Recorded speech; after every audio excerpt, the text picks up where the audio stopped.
வழிகாட்டுக்குழு அமைத்தால் நான் இதுல இருந்து நான் முதலமைச்சர் வேட்பாளரே நான் நிக்கலை என்கிற நல்ல நோக்கத்தோடு சொன்னார்கள். வழிகாட்டுக்குழுவும் அமைத்தார்கள். ஆனால் அதிமுக பொதுச் செயலாளர் எடப்பாடி பழனிசாமி மீது முன்னாள் முதல்வர் ஓபிஎஸ்ஸின் இளைய மகன் ஜெயபிரதீப் சரமாரி குற்றச்சாட்டுக்களை முன்வைத்து வீடியோ வெளியிட்டுள்ளது பரபரப்பை ஏற்படுத்தியுள்ளது. ஐயா ஓ பன்னீர்செல்வம் அவர்கள் எந்த நோக்கத்திற்காக இதை கூறுகிறார்?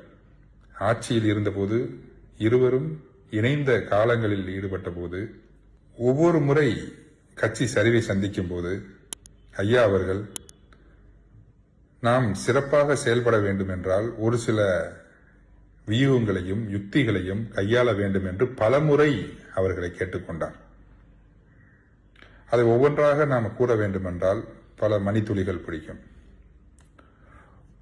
உதாரணத்திற்காக பாராளுமன்ற தேர்தலில் சரிவை சந்தித்த போது ஐயா ஓ பன்னீர்செல்வம் அவர்கள் இஸ்லாமிய மக்களுக்கும் மற்றும் ஆதி திராவிட மக்களுடைய வாக்குகளை நாம் இழந்திருக்கிறோம், ஆகையால் அவர்களுடைய வாக்குகளை பெற வேண்டும் என்றால் அவர்களிடத்தில் நன்மதிப்பை நாம் இன்னும் அதிகமாக செயல்படுத்த வேண்டும் என்ற காரணத்தினால் ஒரு இஸ்லாமிய சகோதரர்களுக்கு ஒரு ராஜ்யசபா பதவியும் ஆதி திராவிடத்தினுடைய சகோதரர்களுக்கு ஒரு ராஜ்யசபா பதவியும் கட்சியில் முக்கிய பொறுப்புகளும் வழங்க வேண்டும் என்று பரிந்துரை செய்தார்கள். அதை ஒரு சிலவற்றை அவர்கள் நடைமுறைப்படுத்தினார்கள், ஒரு சிலவற்றை நடைமுறைப்படுத்தவில்லை.